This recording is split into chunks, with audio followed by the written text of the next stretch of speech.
क्या आपने कभी सोचा है कि दुबई पुलिस के पास करोड़ों की सुपर कार्स क्यों होती है?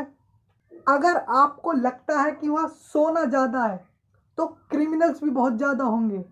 उन्हें पकड़ने के लिए पुलिस के पास सुपर कार्स होती है, तो आप बिल्कुल गलत हैं। दरअसल कई सालों पहले दुबई प्रिंस के दिमाग में एक आइडिया आया कि अगर दुबई पुलिस के पास सुपर कार्स होंगी तो इन्हें देखकर दुबई में आने वाले टूरिस्ट अट्रैक्ट होंगे और बहुत ज़्यादा सेफ फील करेंगे।